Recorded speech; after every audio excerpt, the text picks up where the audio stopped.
আকাশবার্তা পত্রিকার ২৬তম বর্ষপূর্তি উপলক্ষে ২৬শে জানুয়ারি সোমবার ২০২৬ সোনারপুর কোলাগড় তরফদার পাড়া শাখা দপ্তর কার্যালয়ে আকাশবার্তা পত্রিকার সম্পাদক আকাশচন্দ্র দাসের সভাপতিত্বে ও সংবাদকর্মী তরুণ বিশ্বাসের সঞ্চালনায় অনুষ্ঠিত সভায় মঙ্গল প্রদীপ প্রজ্বলনের মাধ্যমে সূচনা করা হয়।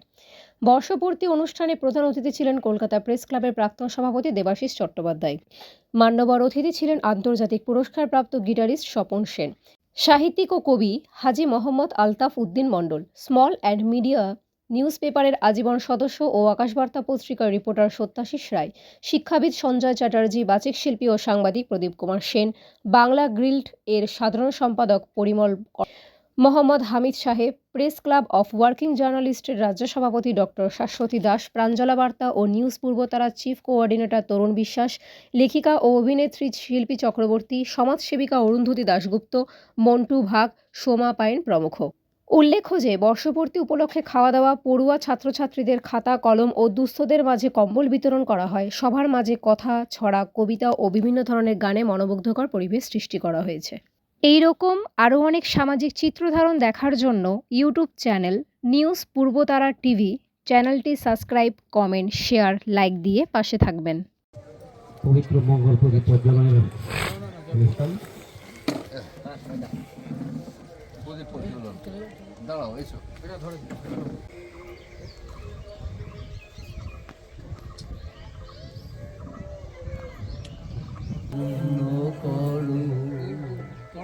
এই জীবন পূর্ণ করো, এই জীবন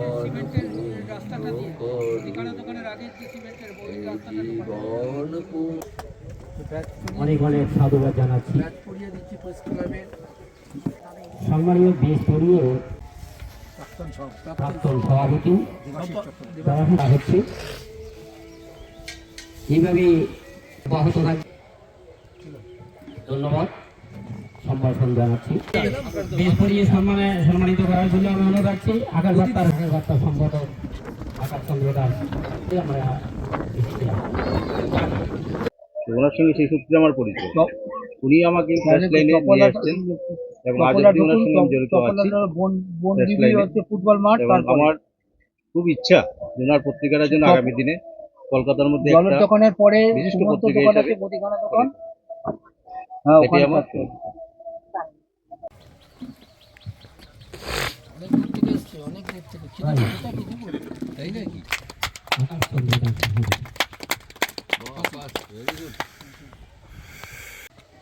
প্রেস ক্লাবের সম্পাদক, প্রাক্তন সম্পাদক, প্রেস ক্লাবের তার সাথে সাথে মেমেন্টো দিয়ে সম্মানিত করছে কলকাতা প্রেস ক্লাবের প্রাক্তন সভাপতি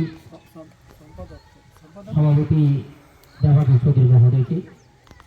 ওনাকে আমার একটা জিনিস উপহার দিয়েছে এই মঞ্চস্থলে। আজকে একদম দেখতে 2000 সাল থেকে ওটা কন্ট্রিবিউশন পড়ি। এই সংবাদপত্রের লেখকদেরও বলবো সবাই মিলে আপনারা সেই দিন অব্দি আকাশচন্দ্র দাসের পাশে থাকবেন এবং ওর জন্য আমার চোখে জল এসে যায় মাঝে মাঝে। যাই হোক, এই বলে আমি আমার বক্তব্য শেষ করলাম। আমার হৃদয় রইল এটা, আমি আকাশকে অন্তর দিয়ে ভালোবাসা দিলাম।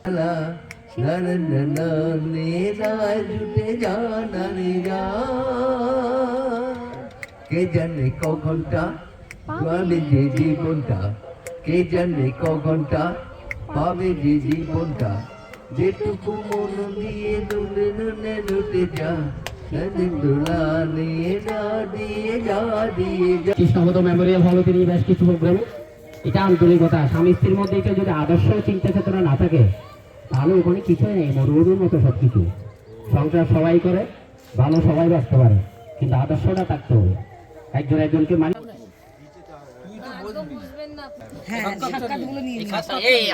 জানতাম না, আমার এই লেখনের মাধ্যম দিয়ে আমরা জানতে পারছি। আমাদের একটা মনের খোরাক, যেমন পেটের খোরাক, শরীরের খোরাক, একটা মনের খোরাক, সেই খোরাকটা উনি জুগিয়ে দিচ্ছে আমাদের। এটা হয়তো জানতে এমন একটা কাহিনী তুলে আমাদের মন প্রাণ ভরে গেল। সেই জায়গা থেকে আমরা দাদার সঙ্গে আত্মার টান হয়ে গেছি, যখন ডাকে তখনই আসি, ভালো লাগে। এসে একটা নতুন সমাজ দেখতে পাই যে আমরা সবাই একত্রিত হতে পেরেছি। এই যে একত্রিত হওয়ায় খুব ভালো জিনিস, এটা মালিকও খুশি হয়। যে লেখেন তারা কিন্তু পেশাগতভাবে সাংবাদিক নন, কিন্তু তারা সাংবাদিক চেয়েও বড় হিসেবে পরিচিত, কারণ তাদের যে লেখনী, সেই লেখনী আজকের আমাদের এই গোটা দিন দুনিয়াটাকে এগিয়ে নিয়ে যাচ্ছে। আমরা চাইবো আকাশবাবু উপকার করবেন, আর জনৈক বলে লিখবেন না, অথেন্টিক পার্সন থেকে লিখবেন। আজকে আমি হাসপাতালে গেলাম, গিয়ে দেখলাম সেখানে দুর্নীতি হচ্ছে, সে দুর্নীতির প্রমাণটা আমি পকেটে রাখবো, তারপর লিখবো। প্রমাণ না নিয়ে করলেন যে উনি যেমন উদার মনের মানুষ, তেমনি ওনার আকাশবার্তাও উদারতার সঙ্গেই চলবে এবং সবার সব কিছু সব রকম খবর এই কাগজে পরিবেশন করা হচ্ছে, আগামী দিনেও করা হবে। আর আমরা আজকের আমাদের মঞ্চে পেয়েছি আমার সরস্বতী মন্দিরে যেন আরও বেশি করে মানে যারা আরাধনা করে তাদের হাজিরা বেশি থাকে। আমার বেশি কিছু বলার নেই।